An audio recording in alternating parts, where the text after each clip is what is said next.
Hey Grand Adventurers, welcome back. I'm your host Mark Guido, and we're spending this week in beautiful Revelstoke, British Columbia. Come along.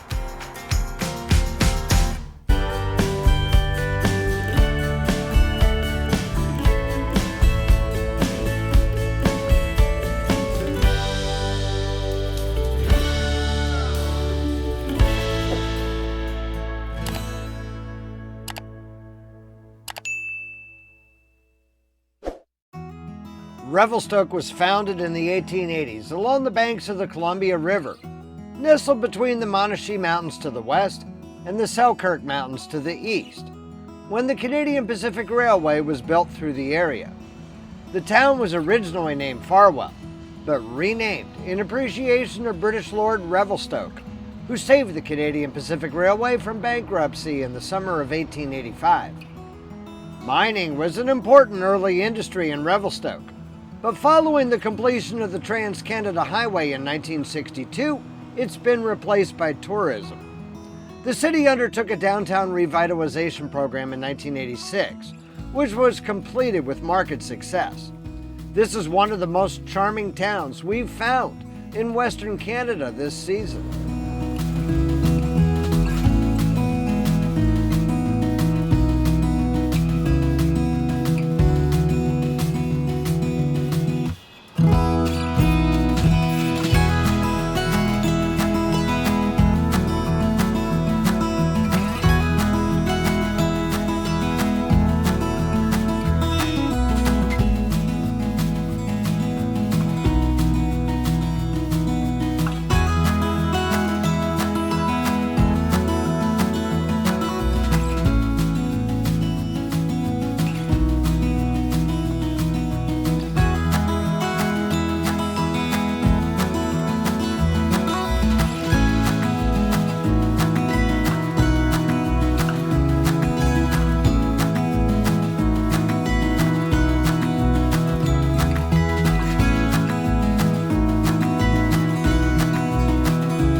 There are two National Parks of Canada nearby, and beginning in 2007, Revelstoke Mountain Resort has drawn skiers to the tallest vertical drop in North America, 5,620 feet, along with 4 heli skiing and 2 cat skiing operations.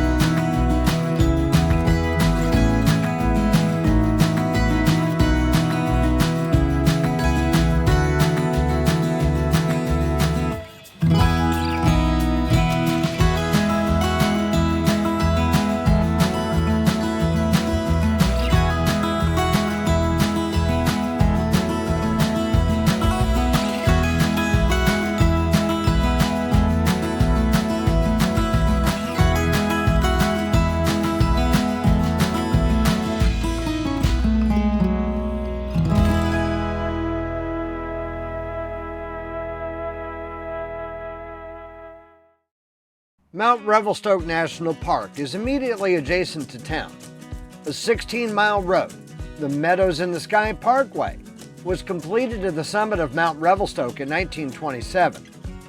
During the First World War, Parks Commissioner J.B. Harkin authorized the use of interned enemy aliens, mostly men from the Austro-Hungarian Empire, on construction projects in Canada's national parks. An internment camp was constructed on the slopes of Mount Revelstoke in 1915. Over 200 interned men worked on the road to the summit. The parkway begins in the rainforests of the park's southwest corner, one of the world's few inland temperate rainforests, and winds upward through multiple climate zones. Views encompass two subranges of the Columbia Mountains, the Monashee Mountains to the west, the Selkirk Range to the east, as well as the Columbia River Valley in between, including the town of Revelstoke.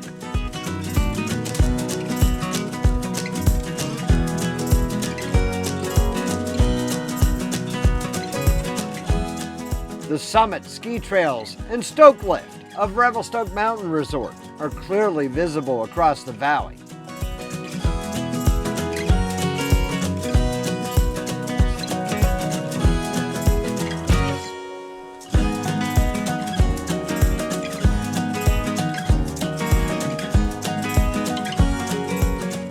The summit parking lot serves largely as a trailhead to multiple hiking routes across subalpine mountain meadows.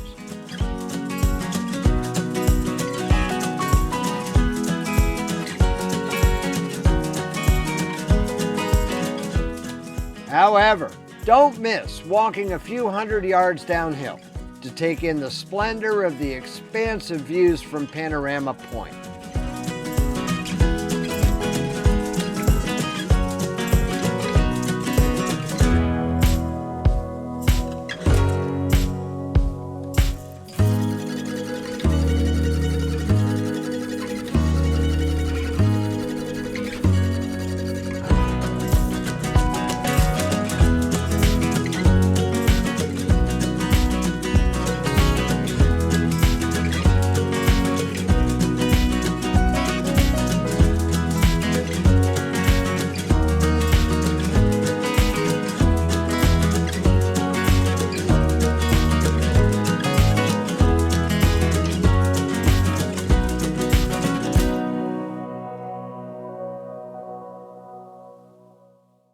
Near the national park's eastern boundary, about 20 miles east of town along the Trans-Canada Highway, the park's giant Cedars Boardwalk showcases a variety of plant and animal life in this rainforest, with a beautiful stand of old-growth western red cedar and western hemlock.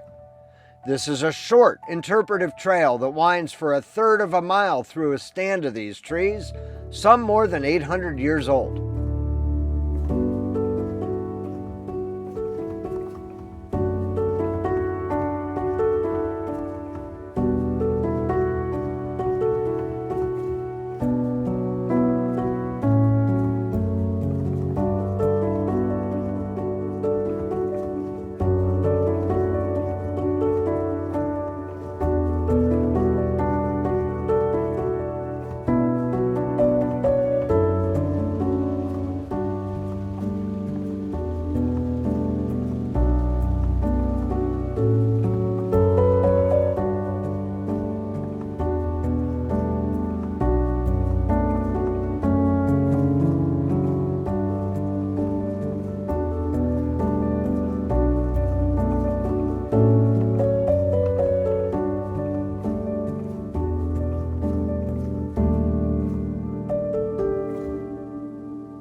Some of the leaves of this devil's club lining the forest floor are up to 2 feet wide.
The giant Cedars Boardwalk lies on the western approach to Rogers Pass, where the Trans-Canada crosses the Selkirks at an elevation of 4,364 feet above sea level.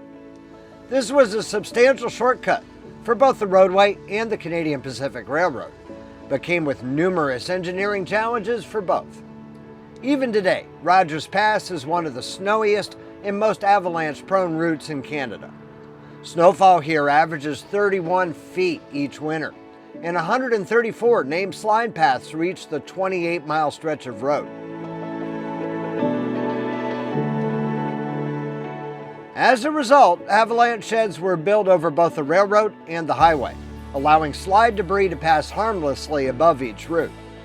The railway once included 31 avalanche sheds, before officials tired of burying killed workers and instead bored 2 tunnels into the mountainsides, which at 5 miles and 9.1 miles held the titles of the longest railroad tunnels in North America.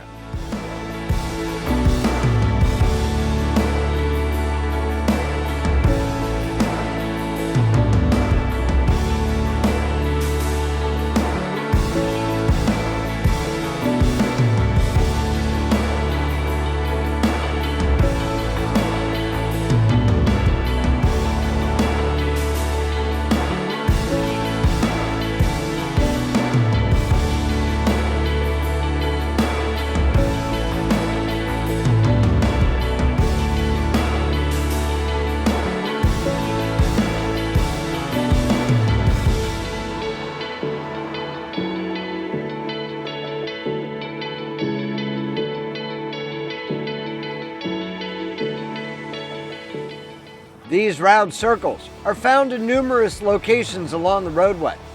They're actually mounting placements for the Highway Department's 105mm howitzers used in avalanche mitigation. Shots are fired in winter upon steep hillsides along the highway to provoke intentional, controlled avalanches to prevent larger, uncontrolled natural slides from burying the roadway and the railroad. When we come right back, following a quick ad break, we'll share where we're camping this week, take a dip in some hot pools, visit the lakeside town of Sicamous, and check out a scenic local waterfall, a fascinating railroad museum, and some of British Columbia's hydroelectric power. So stay tuned. We're spending our week in the Revelstoke area RV camping at Crazy Creek Hot Pools Resort, deep in the Gold Range of the Monashee Mountains on the western approach to Eagle Pass, about 25 miles west of town. Sites here vary in facilities, but we're in a full hookup site that didn't come cheap. We're paying anywhere from $69 to $99 Canadian per night, as rates vary daily, which equates to $50 to $71 US at today's exchange rate.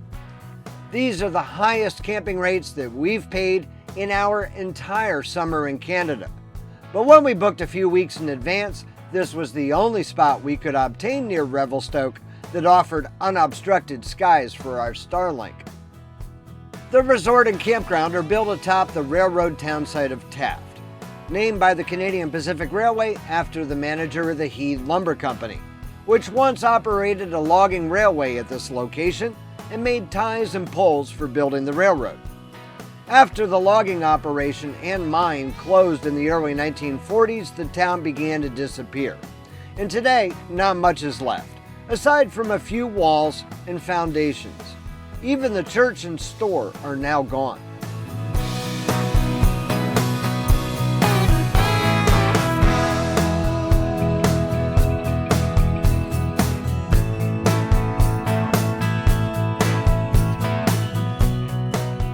Eagle Pass was chosen as the route of the Canadian Pacific Railway, and later the Trans-Canada Highway, over the Monashees. Crazy Creek Hot Pools Resort is sandwiched right between the two. The busy railroad isn't very bothersome, for although there's frequent train traffic, they don't sound their horns anywhere near here. We've even seen the Rocky Mountaineer tour train pass by, which we've spotted in 2 of our other BC destinations this summer. However, there's a constant flow of traffic on the Trans-Canada the primary vehicle and trucking route across the country from coast to coast. While it didn't bother us, some campers may find the resulting highway noise irking.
The resort includes 4 hot pools that we've been enjoying for a soak nearly every night, even though these pools require an additional fee even for overnight guests, as if we're not already paying enough to camp here.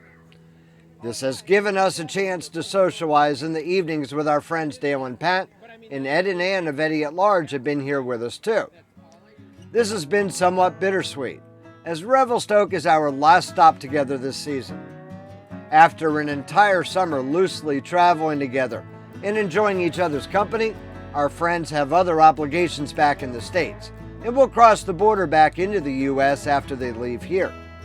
In the meantime, we'll remain in Western Canada for a few more weeks before we do so ourselves. If colder water's your thing, in addition to 1 cold pool, there's also an attractive river rock beach on the Eagle River included right within the resort property.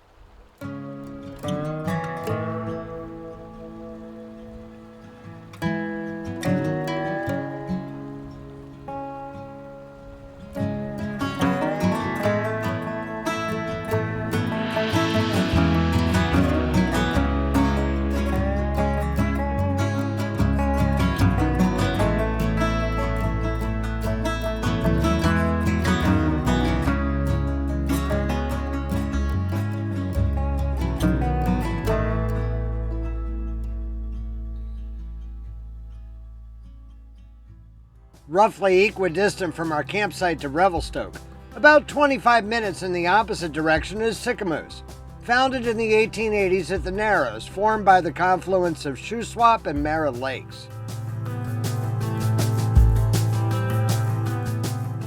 The railroad and lumber fostered the early development of the town. While forestry remains an important business here, the primary economic driver today is lakeside tourism. A houseboat manufacturing industry exists, and rental stock totals about 250 units.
The line over Eagle Pass was the last section of the Canadian Pacific Railroad to be completed.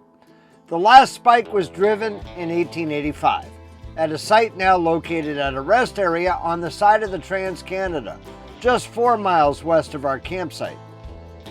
This is akin to the Golden Spike in the United States, joining the Central Pacific and Union Pacific Railroads, celebrated with much greater fanfare by a National Historic Park at Promontory, Utah.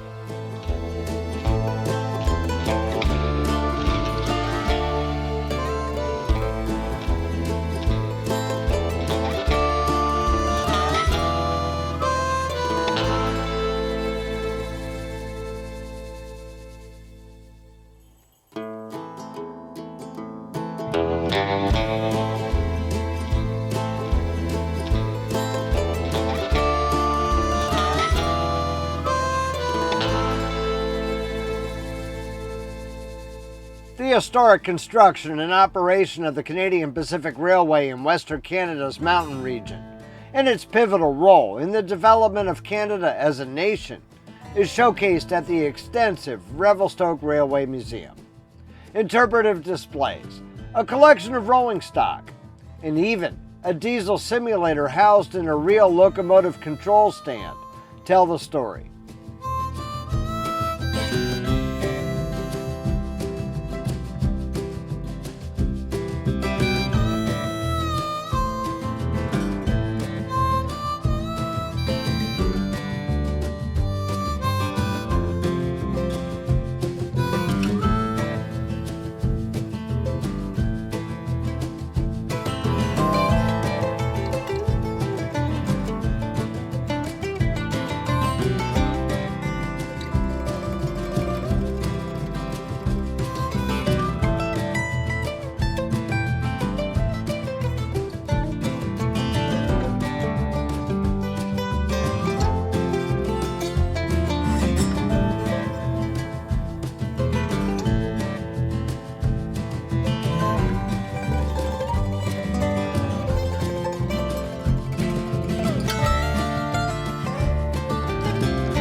We'll visit both scenic Moses Falls and the massive Revelstoke Dam on the Columbia River right after we take a quick ad break to pay the bills.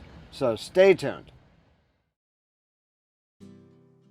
Today we're heading back down into Revelstoke, as we've done on most days this week. The drive alone is scenic in its own right.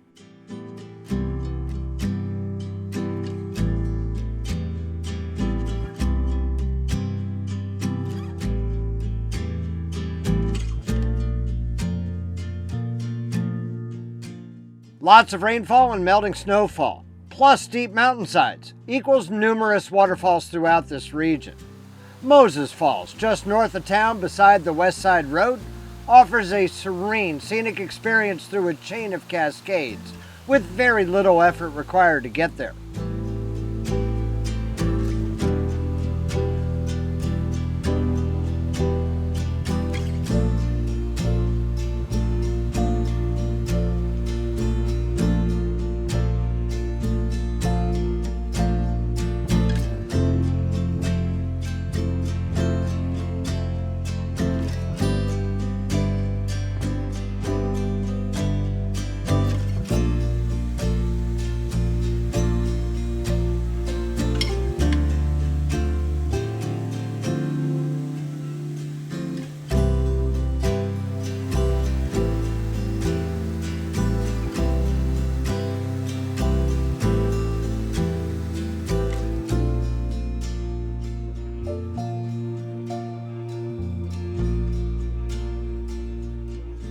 Lots of precipitation also means powerful rivers.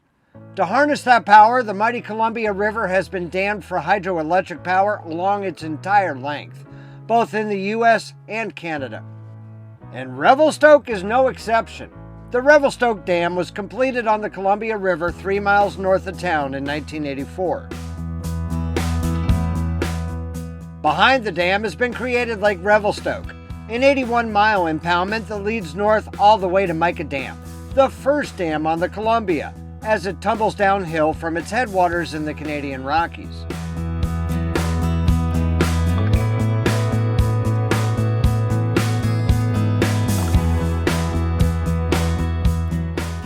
The Revelstoke Dam Visitor Center is open seasonally, featuring interactive exhibits about the dam and hydroelectricity. 1-hour tours are included in the $8 price of admission. There is also a theater, gift shop, and outdoor walkway across the top of the powerhouse.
This is the turbine room, where 5 turbines, soon to be 6, generate power for the grid that extends as far south as New Mexico.